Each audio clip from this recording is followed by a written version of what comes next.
A very good evening to you all. Welcome to the Road Talk, where we're going to delve into the backbone of road infrastructure. We're going to explore and unravel the networks beneath our feet and the networks that keep us moving. My name is Brenda Awiti, and I'm joined by my co-host. My name is Ian Mudavadi, and I'll be also the co-host in today's talk. Welcome, viewers. We are joined today by a very industrious colleague and engineer who will tell us more about himself. We are lucky to have him. He's not an easy man to find. Karibu sana, would you kindly introduce yourself to our viewers today? Good evening once again, and thank you, Brenda and Ian, for this opportunity. I'm very happy to be able to join you in this forum. And just to kick off, I'll just briefly give my background of where I started the journey until where I've reached now. And just to show you the journey has been long, today is my birthday, actually. Happy birthday. Happy birthday. Thank you very much. And in addition to that, I'm on retirement now. No. So that gives you an idea, and you can quickly calculate backwards and Yes. see how many years I've worked. Yeah. But just as a summary, I've done at least 36 years plus of service to the country. And I started my education way back in Voitown. That's where I grew up. My early primary education, that's where I kicked off. Then later on, I went to high school, both in Shimonatewa School and at Nairobi School here. I joined the University of Nairobi way back in 1984, and I graduated in 1987. And I still remember 30th July 1987, that's when I joined the roads department. At that time, it was we were at a Transcom house. That's where it was located. And I kicked off straight as an engineer, assistant engineer at the roads department. And I served there for quite a number of years. And later on, I got registered and did quite a number of projects. One of the most notable projects at that time was doing bridges within various provinces. That time we had provinces. And across the country, from Coast to Northeastern to Nairobi province itself, to Western, to Nyanza, and all the way to far places like Kalokol, up to Kawalape, and many, many other places which we straddled and did good work. And I'm very proud about that. Some of the bridges were in very difficult circumstances, but we made it.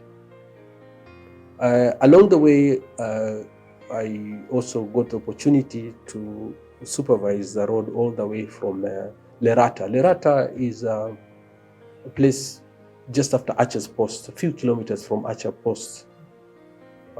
And this was way back in 1991 when I was the resident engineer.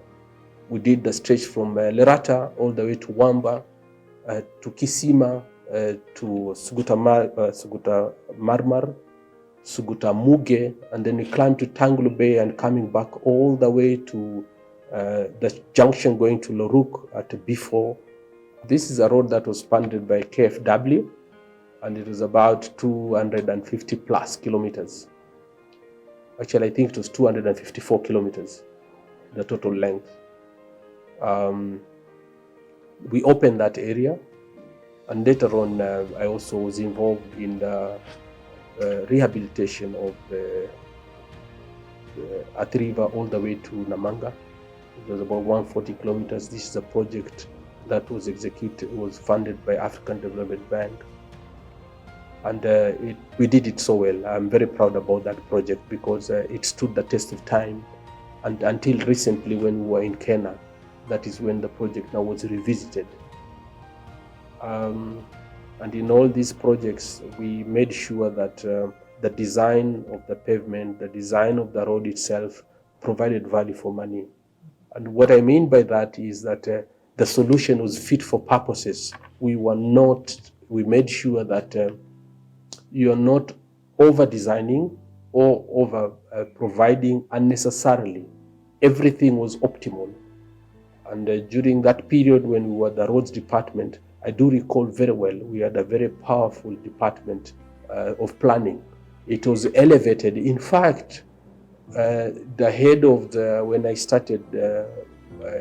joined the department, the head of planning was the same job group with the chief engineer roads. They were at par. And there was nothing that could be done that had not been cleared by the roads by the planning division. And this included maintenance.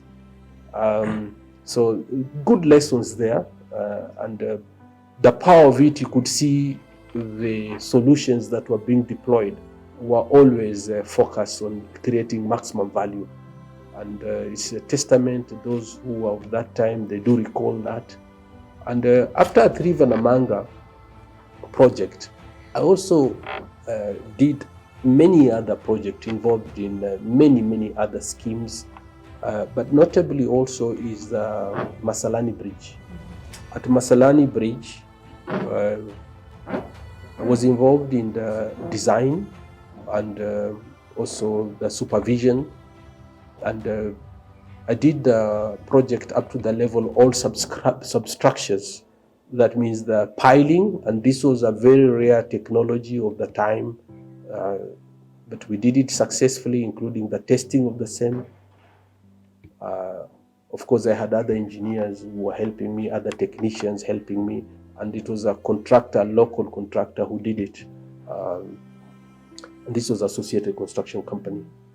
I left that project midstream, and later on I was moved to Materials Department. I think I went to Materials Department sometime in 2006. And I can assure you it was a great experience while I was there. While I was at Materials Department, I discovered that much as I was a very knowledgeable engineer, much has executed many projects, both road projects and also bridges, both shallow foundations, both deep foundations. But the wealth of knowledge I gained when I went to Materials Department was immense. It was a very powerful eye-opener for me. And I came to realize that as an engineer, especially who's dealing with the highways, who is dealing with construction issues, it is very unlikely that you will be able to develop optimal solutions if you don't have deep insights about materials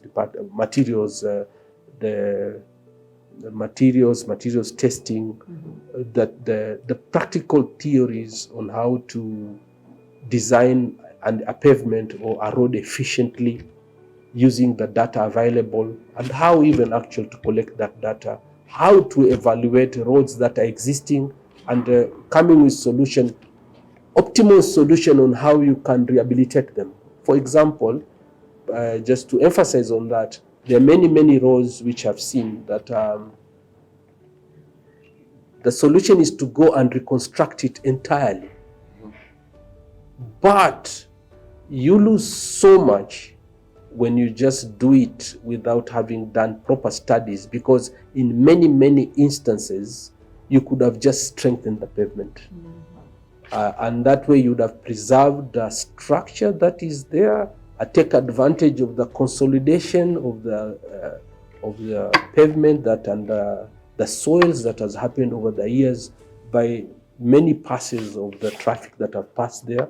And this way, you would be able to develop more optimal solutions. After a stint in Materials Department, I had the opportunity also of working as the materials expert for the Northern Corridor Transport Project. This is a World Bank funded project. Again, excellent exposure while I was working there, because we did quite a number of projects. Majiachumbi to Miritini. This is a project that we executed during that time, way back in, I think, 2007 there, 2008. It's quite a while. Memory might be failing me, especially now I'm jumping into retirement, you know. but it is a good project. We were very proud because that section had been completely ravaged by El Nino, and it was terrible and completely impassable. But we did a wonderful job there, and it is there to be seen. People who have used it, they know it. Later on, we also did, and while, sorry, I jumped a little bit, while still at in materials department, as an expert materials engineer, we did a number of projects.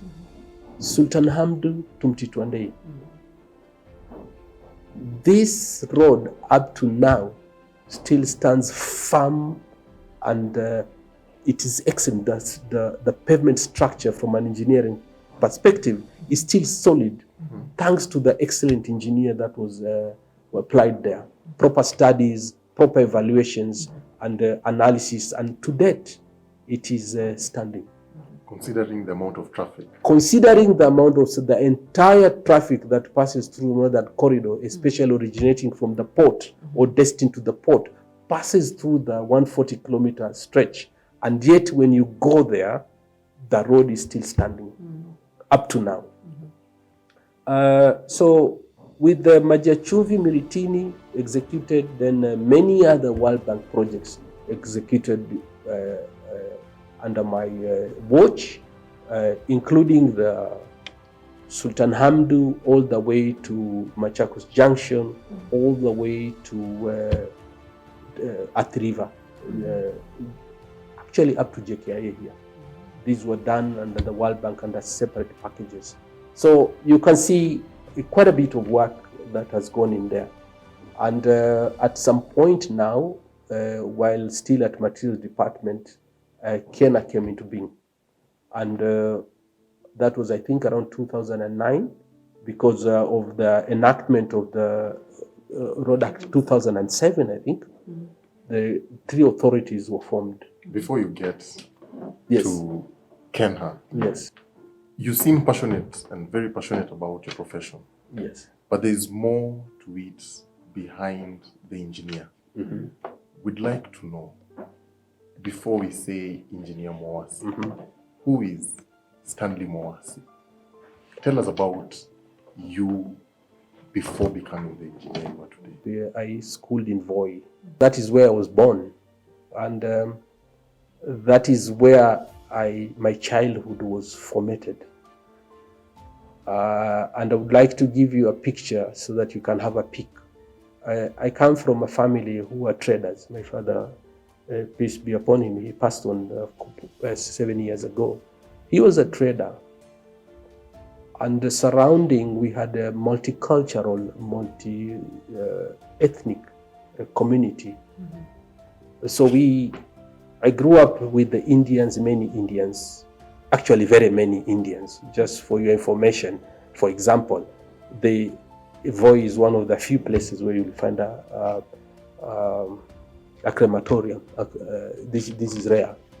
But it's because it's testament of the number of Indians who are living there. And of course, historically, they came there because of the railway line, Voi being one of the largest stations, I think the largest station between Nairobi and Mombasa. So we had the locomotives, which were steam driven. So a lot of workshops there.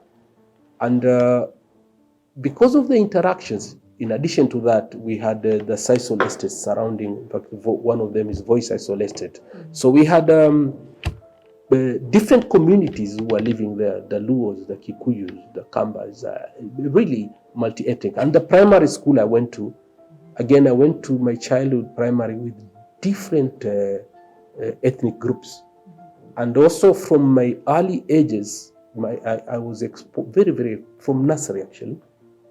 My teachers, we had Indians, we had Kikuyus, we had Kambas, we had even Kalenjins. I recall there was a Mr. Rotich who he used to do some cookies made from millet. I still recall that. One day he showed in class with some cookies. It was my first time to see them. So this kind of exposure, I think, first of all, is also shaped the way I've come to interact with people and how I relate And another thing was the very strong Christian background, because the time when we were in school, the school and Christian values were all intertwined, and this also shaped the way you view things, your ethics shaped differently, and your view of life also shaped differently because you have the Christian values as part of your DNA. You had respect for other communities as part of the way you think. How to interact them also played a big role. Now, moving also to secondary school, the same thing happened. We didn't have a situation where it is only a school is only admitting students from around there. We had, it's amazing. People who had come from Nyanza, they had not even eaten salt fish and fish from the salty water, and they would say they can't eat it, but after 2 years, that is, you'll say, I want taffy. Yeah. I want, it's their favorite now. And some of them would watch it, they'll be laughing because they do remember those kind of things. Yes. And on and on. I know a friend of mine also from Central. In fact, he used like even to see a fish and you'd see like he's shivering because they couldn't imagine they can eat fish. Yes. But now it is a favorite dish for them. So you can see that kind of shaping was unique. And when I also went to Nairobi school, another set of different scenario altogether, because again, you found very vibrant children from different family backgrounds. And remember, Nairobi school was a school that was categorized as a high-cost school. So again, you find quite a number who are privileged, but it was a joy being able to mingle around with all these different people from different cultures, from different backgrounds. And I want to believe the way I have behaved and my thought processes have actually been shaped a lot by my experience in my journey. Yes. Yes. And the way I landed to become an engineer now, in those early days, a teacher, especially when you reached when you're good in mathematics, physics, and chemistry, then automatically they would recommend you are good. Maybe engineering is good for you. I had no idea what engineering is all about. Again, when you went to A levels, again, you would find now you're excelling in those subjects, and you'll see that everyone is the good ones in maths, physics, chemistry. Automatically they lean towards engineering, and you also sail with them, and that's how I became an engineer, basically. By default. By default. Then passion came later. And then a passion came later, and this is a bit interesting. Because in the early years, even when I was at university, I guess because I'd spent a lot of time with my father in his businesses and attending a number of meetings together with him, I didn't kind of like engineering. Because it initially, to be honest with you, and even the first time I started working, I kept wondering whether this is the right thing for me. And at some point, actually, I thought I should shift. But then because in those early days, once you have gone in and you're boxed, wiggling out was not like now I see people have got many opportunities. So I found myself, I had to make the best out of it. And I thank God, I think I managed. And I started liking it, and but those business kind of inquisitiveness, they never left me.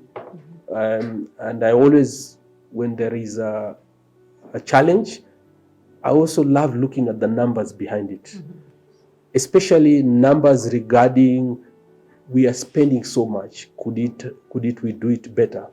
Is there a way we can get more value? But how do you optimize? This has always been my way of looking at things. But I guess it's also my background, the way I was brought up. Yes. So I'm always fast in looking at how can we optimize? Is there a better way of doing this? Could we deliver the service that is required at a lower cost? So I always like thinking like that, and I found it to be very useful. Yes. Engineer, you've mentioned that you did not dislike, you disliked the course rather when you started practicing engineering. Is it because it was too technical? To be honest with you, I can't pinpoint exactly what it is, but I think it is the orientation of having been in a business environment and seeing at a young age, you've seen these things called balance sheets, the thing called profit and loss accounts. You've gone like to the income tax returns to be done, visiting offices of auditors, having discussion, maybe there's an overdraft to be applied. And then you can see the process that it takes to compile information that will be able to convince the bank manager to accept and open his, is it called vault, and deliver money to you, you know, those kind of things. So I think I was more inclined to those kind of activities. And therefore, when I went to engineering, and in engineering also, we were taken through some management courses. Yes. We did quite a bit of management. I don't know whether it's still the same. We did several units of economics. Actually, for 2 years, we had, I think, a 3-hour lecture and how to assess which is the best way the project should be implemented. They may not be experts, but they're not blind. Yes. And I believe the same kind of teaching or the same kind of training continued after I left. Yes. Yes. So this, I think, is what initially, because you tend to gravitate to things that are familiar to you. Yeah, it's true. This is normal. So I guess initially my heart had already been seeing the honey from this other side, and therefore you kept on wondering as you moved on, should I continue this way or should I go that way? Yes. Yeah, but I thank God. Probably you would have done well in economics and business. To be honest with you, up to today, I find that I read quite a bit of articles on business. I track economic issues, and they really excite me, to be honest with you. So I'm a keen reader of matters business, a keen reader of financial issues, economic issues. These actually excite me. That's yes. Beautiful. Yeah. We fast forward to when you joined Kenha. Tell us that journey. Very interesting. So I had mentioned earlier, I was working now as the materials engineering expert for the Northern Corridor project. This is a World Bank funded project. And so when the transition came, the entire team for Northern Corridor, there used to be a team that was headed by one of our former directors, engineer Kerry Orege. That time he was the one heading the unit. So we transited to Kenha, but he had left by that time. We were transiting. So we came in here, Kenha, with our team leader being Engineer Samuel Omer. I think he retired, yes. I think a year ago. Yeah. And we were amongst the first people to move to Kenha, and we were at Blue Shield. And it's great that from those very humble beginnings, Kenha has grown to where it is now. But reflecting back on that journey, I think started 2009 there. Maybe around July, August, around there, I think so. And when I look back, We did also a number of projects in the Kenha and the Northern Corridor, which some of them we'd inherited from the roads department. But now we were implementing them under Kenha. But the seed had already been planted much earlier. And these actually most of the Northern Corridor projects, the seed had already been planted. And Kenha is actually the one who on the ground implemented most of the projects. While there, we did wonderful projects when we did wonderful work. But just to take you back again on my journey, in I think 2010, I was moved now and I was appointed to become the head of the quality assurance department. Yes. This was, of course, we don't like change. This is a normal way the human being works. But when I was given that opportunity, and of course I grumbled a little because comfort zone, you don't want to move. But when I moved there, I was very curious. My other side of me also was stimulated. First of all, I asked myself, what is this all quality assurance? What are you assuring?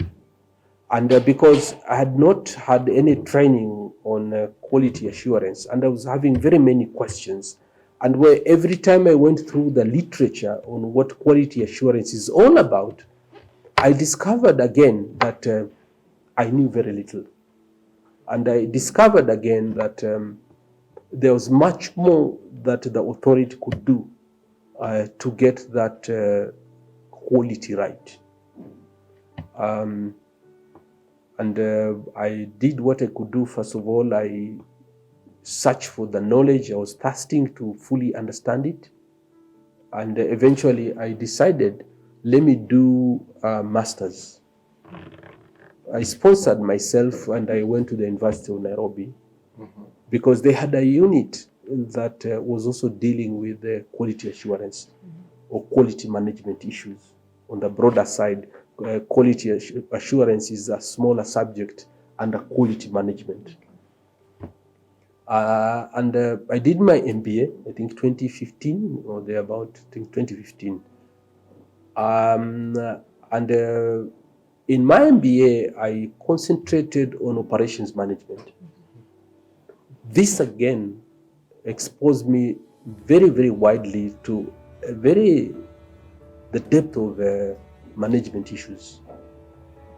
And I came to realize that the only way you can get your production right is if your operations are properly designed, if your systems are well documented,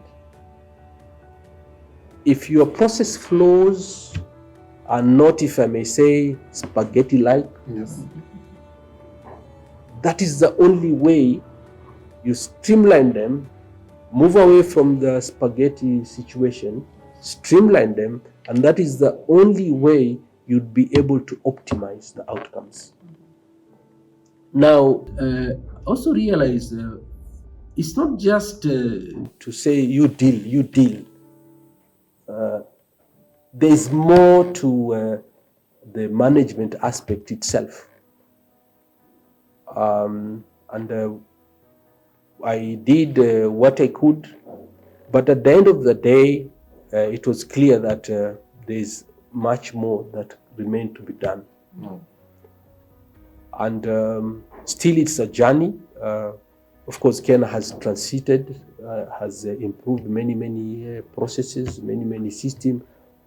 But in my view, there's still a lot of room for improvement.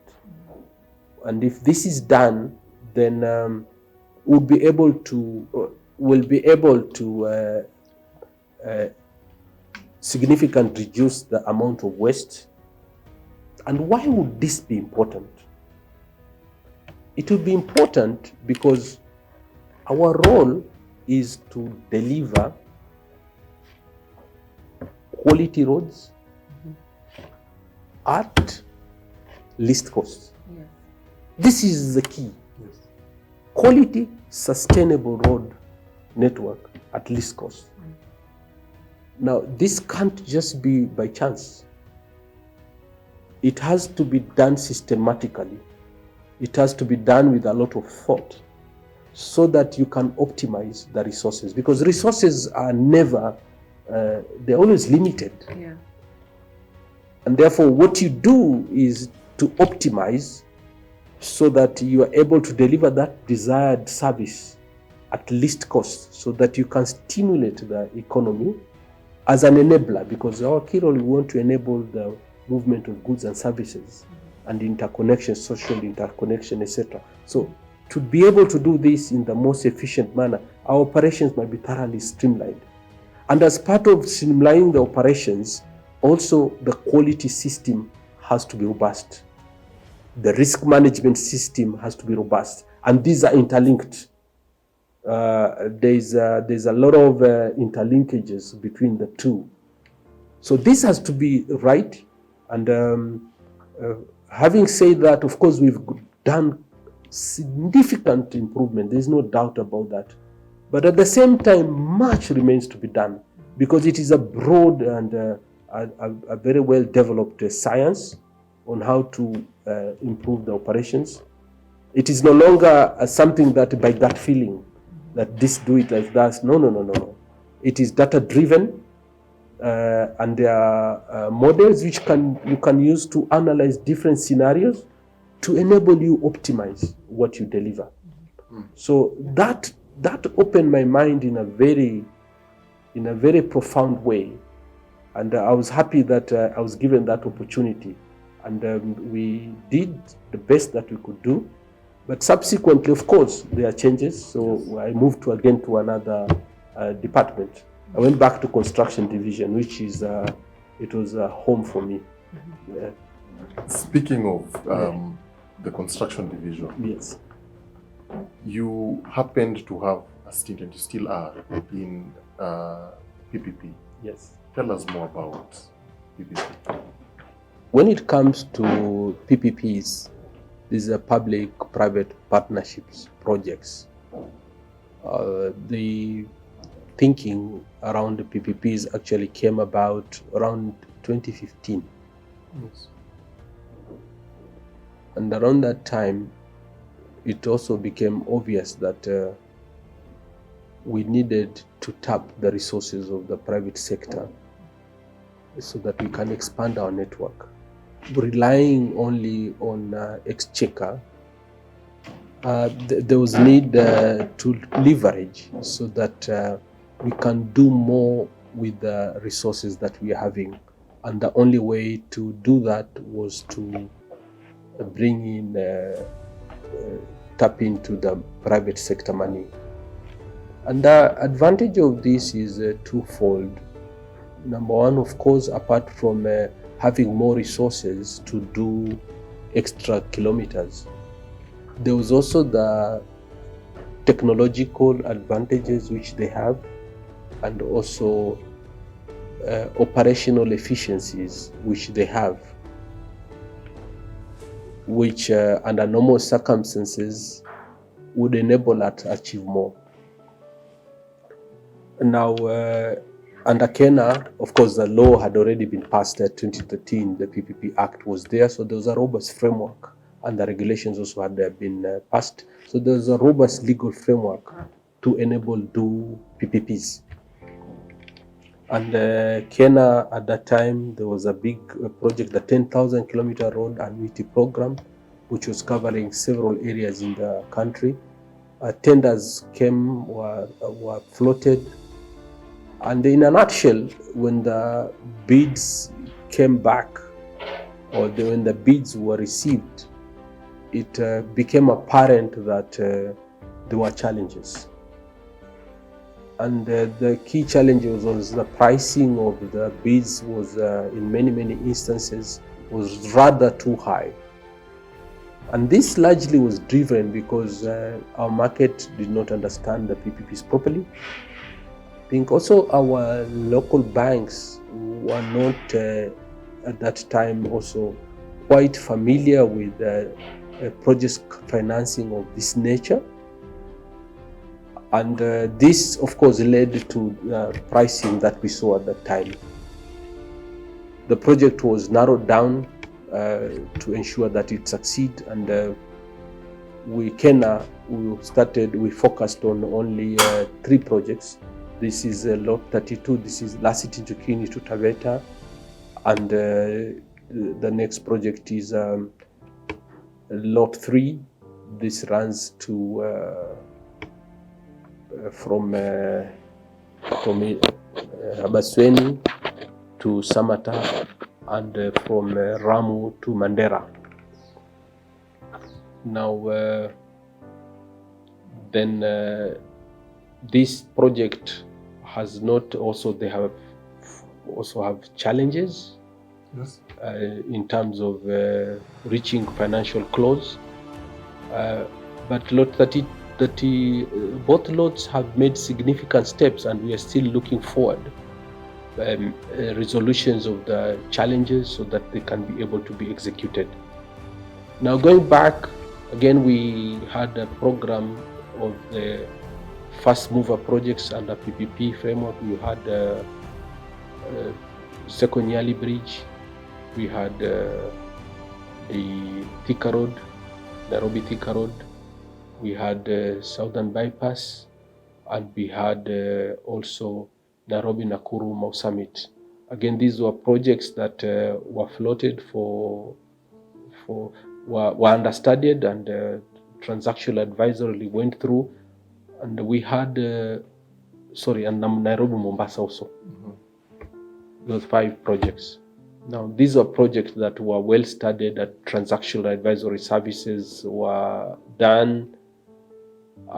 They are yet actually to kick off because of various issues. Nairobi Nakuru Mau Summit is at advanced stages, and we are looking forward again for the resolution of the challenges that came about. Of course, this is our first time to do PPP, so it was bound to experience challenges as we go along. The Kenha has learned a lot from these PPP projects, and robust teams now have understood very well the challenges surrounding these projects, and we are looking forward to more projects coming in. Now, in 2019, we also had the Nairobi Expressway coming on board. Nairobi Expressway, the corridor itself is part of the Northern Corridor, and some years back, about 2016 there, the entire corridor actually was studied under funding from the World Bank, and it was found it was viable for PPPs. Then around also 2016 or thereabout, there was an attempt to develop Nairobi as a toll, JKIA to James Gishuru as a toll road. And in fact, it went to bid. That time the project was called Nairobi Toll Project. It went to bidding, and at the tail end, before the project was reached financial close, there were challenges again. The World Bank, when they were doing due diligence, a number of issues came up. The project had to be terminated. Various other studies were done and are also supported by different financial development partners, but still the JKIA to James Gishuru, in fact, all the way starting from Lolongo, was still a difficult length to maneuver through, and sometimes losing as far 2 to 3 hours just moving from the airport into CBD or going all the way to Westlands. So in 2019, China Road and Bridges, CRBC Corporation, they put in a privately initiated investment proposal. The 2013 Act and even the current Act, PPP Act 2021, they have a provision where a private party could submit a privately initiated proposal, and it will go through all the stages and they are well defined in the Act and in the regulation thereof on the processing of the same. So this, again, proposal went through all the stages, and the project agreement was signed in 2019, sometime in October, And construction commenced in 2020, around July. Very heavy construction work. And as you all know, it took only half the period because the project was anticipated to take 3 years construction. We were able to deliver it in about 50% of the time. And as we are speaking, the project is in operation. Yes. This is a project that is iconic. It speaks for itself. The value that is generating to Kenya and Nairobi in particular, and the region in general, is uncontested. The time movement between JKIA now, in fact, from Lolongo to JKIA to James Gishuru, while it will take upwards of 3 hours, now you can do it in just about 20 minutes or so, and you've done the journey. This is a project that we are very proud of. We were able to execute it in a timely manner and in the most efficient manner. Yes, there were challenges. We do agree there were challenges, especially during implementation. And by the way, it was implemented during the time of COVID. And a lot, you all know that also the constraints that came with that. But through a prudent management of the project, high-end technologies that were used during the implementation, the time was cut, the quality was upheld, and the project was delivered dead on time. In fact, ahead of time, to be precise. And most important, it has been able to cut the time taken and restored Nairobi as a destination for serious business in terms of efficiency in time movements and conferencing, and the losses which were being incurred, which were being estimated at billions of shillings per day, is no longer the case. And we're very proud. I'm very proud. Myself and my team were able to work so hard, and support from many other stakeholders within the government. The police were very cooperative. We worked so well with them, and I always want to extend my sincere thanks to them, because without them, would not have been able to execute the project. The other government agencies, parastatals or authorities, Kenya Power, the Athi River Water Services, Nairobi County itself, business communities, both at Westlands Business Community and many other associations, we worked together and we were able to overcome the many challenges that were there, and this is how the project ended up being delivered on time. Not to forget, within Kenya itself, there was a very strong support from the board, from our Director General, and through this collaboration, very strong collaborations, we were able to deliver the project. Our PS and our CS also played exemplary, they provided exemplary support, so that we felt everything just was able to move clockwork, and we were able to deliver. So I have a very excellent memories, and I'm very happy that particularly as I step out into retirement, this remains like a signature. And for me, I would remember the teams I worked with, and because the challenges were enormous, but we were able to do it. Thank you very much, Engineer. Indeed, it's a game changer in Nairobi County. I've interacted with people who speak very positively about the expressway and about how much time it has saved them when they're traveling from different points. One thing I'd like you to highlight on is the exit that is being constructed right now as when you're going towards Nairobi.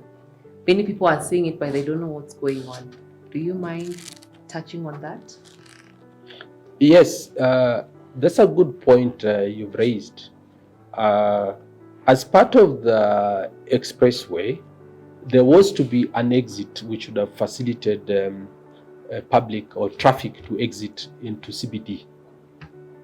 And it was supposed, the original design was designed to exit between Bunyala roundabout and as you approach the Haile Selassie roundabout, abutting the golf club. But as you know, we had to acquire a slice of the golf course so that exit could have been constructed. However, there were challenges and constraints at the golf course. It would have meant that if the gate was done there, then the golf course would have had to be reconfigured. Because I understand there's a hole number. I'm not a golf player, but I hear there is a very serious hole there, number 9. Yes. And that number 9 means a lot to golfers. So, because of that, and that slice of land to allow the landing there could not be acquired. Now we ended up acquiring next door at the Railway Sports Club. But that process took quite a bit of time. And during the project implementation, that exit could not be constructed. Mm-hmm. It is now under construction, and we are looking forward maybe by April or thereabout, maybe it should be completed. And it should be able to ease the pain that the users of the expressway have been experiencing. Thank you. Thank you, Engineer. Indeed, the expressway is one of your most notable achievements. Yes. Looking back. You have mentioned that you've been in the profession for now about 36 years, and these are probably your sunset days, if not years, yes, towards the end of, I would say, an industrious career. What are some of the lessons that you've picked along the way that you'd share with upcoming engineers who would want to also probably achieve as much as you have, or even half as much as you have? One of the things I would like to encourage young engineers is to always stay ahead of the curve in terms of technical abilities, in terms of technical capacity, and in addition to that, which is many times ignored, is you must be alive to financial issues and economic issues. You must be alive to the trends that are taking place. And the reason for this, because when we engineers are entrusted to do projects, at the same time, we are entrusted with huge resources. And these resources are many times monies from loans or from taxes. And it's very important that we ensure that these proceeds are properly utilized, are properly optimized. So to be able to do that, your designs must be efficient. Your designs must be fit for purpose. There's no need of over providing an asset, and yet you have the users are maybe few for the time, for the target usage. Maybe you have a few vehicles or a few trucks, but you are over providing because you seem to have a large bucket of resources. Now this will be wrong. Now the skills and the ability even to sense that that is not the right thing to do, it requires you to be alive to the financial issues. It requires you to be alive to economic issues, which means that that sense of efficiency, of being able to provide value for money would be embedded in yourself and will be part of your DNA, if I may say. So that is why I would encourage the young engineers. Yes, you are an engineer and you ought to be alive to the latest trends, what is happening, but please don't forget also about the financial issues, about the economic issues, and also management issues, because to be able to you're entrusted with all these resources, you should have the ability to know how to combine and coordinate them so that at the end of the day, you are delivering the product or you are delivering the service at optimal levels, both economically, both financially and technically. So this also requires skill sets that you must learn. Project management should be a matter of course. Of course, many are of the view that just simply because you are an engineer, you are able to manage a project. I tend to think you need actually to also train in management to be able actually to, and in particular project management. You must also be trained in quality management. You must be trained in operational management. Otherwise, you'll be imagining you're doing the right thing, but it's because you don't know there are better ways of doing it. So I will urge them, and I think I like quipping. Nowadays, bundles are very cheap. So you should be able at least to spend 20 bob every day and be able to improve yourself. You don't have to travel overseas. There's plenty of information on the internet, YouTube, and many, many other. So it couldn't be so true, given that the reports have shown that you implemented the expressway on time and within cost. And to all those who are listening, they need not listen to what you're saying, but also examine what you have done. And that has clearly been shown. And that is very commendable. Not very many projects are implemented with that effective and efficiency that you have done with the expressway. Over to you, Brenda. Thank you. Speaking of effectiveness and efficiency, throughout the conversation, we could actually we could feel the passion that you have about road construction and engineering as you explained the projects that you have handled. I'd like to know, what's your vision? What do you think is the vision of the road sector in the next maybe 5, 10, 15 or 20 years to come? And do you think that the team that is left behind will be able to accomplish that vision? And even as you tell us that please finish by giving us your parting shot. Thank you very much, Brenda, and also Ian. In my view, the team that we have at Kenha is an excellent team. It's a team that should be able to take the vision ahead and be able to deliver what is required to be delivered.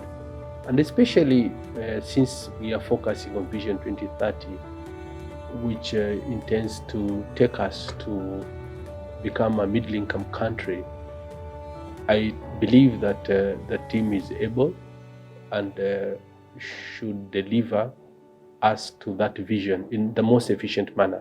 Nonetheless, of course, in any situation, there are lots and lots of areas where people can improve themselves, processes that can be improved, thinking that can be improved. And therefore, as the team is moving forward, they also need to look at themselves and look where the gaps are. For example, right at our door here, a project was delivered with dead efficiency. The time allocated was 36 months. In about 18 months, the project was done. There were no cost overruns, and it was in the middle of the city with the very many challenges of relocations, etc. Traffic movement. There is no other segment in Kenya that is more busy than the segment where the Nairobi Expressway is, and it was done. And it was done when there were also the COVID was in place. So there's need to relook at the current processes and try to understand if Nairobi Expressway was able to be delivered with that efficiency, then what can be improved so that moving forward, our projects are also delivered on with the same kind of efficiency, timelines, and quality also. This is important, and the lessons are there. It's just relooking and applying the lessons, and we should be able to attain the vision that has been set for us. That's well said, Engineer. Yes. Thank you very much. Thank you very much for joining us, Engineer. We are really appreciative for that. and also creating time to be here on his birthday. Thank you very much, Engineer. Happy birthday. Thank you. Just as I wind up, maybe I would like also to take this opportunity to thank, because I've worked with many people in Kenya, and they've become also part of my family. The people in various departments that I've interacted over the many years, I say 36 plus years. And in my last years, especially the last from 2015, I've worked very closely with a close-knit team at the PPP department. And we faced many challenges because it was a new concept and the learning curve was very, very steep. But we were able to make it, and we managed to deliver the iconic project. I want to take this opportunity to thank them sincerely from the bottom of my heart for the enormous effort that we put together. For example, during the implementation of the Nairobi Express, we were working 24/7 because the project was running. The contractor had put 3 shifts and we were all alert through the entire team. We were a very lean team, but thank God we were able to do it. So I want to thank them from the bottom of their heart, and the entire Kenha fraternity for the wonderful support they gave us. And not to forget, I think I would like, because my wife may be listening, my family may also come across this podcast. I want to know that I really love them. They've been great support to me. My wife, if it were not for her, maybe I wouldn't be where I am. She's been a great pillar in my life, and I sincerely want to extend my thanks to her. Beautiful. Plus my family, they've been a pillar to me, because I grew up in a situation where we were a close-knit family, and even now I've seen the same thing, and it has yielded a lot of fruits in my life. Of course, God being our helper. Thank you very much. Thank you very much, Engineer. Indeed, it is a special day for you. Happy birthday. But also what's special about today is also the fact that this is our first recording. Yes. So it's also special for us because we shall also remember this day. Yes. And in doing so, we shall remember that you are our first important guest. Thank you very over much. the many others who are going to come in the future. And Such a thank you very blessing. much. Thank you very much.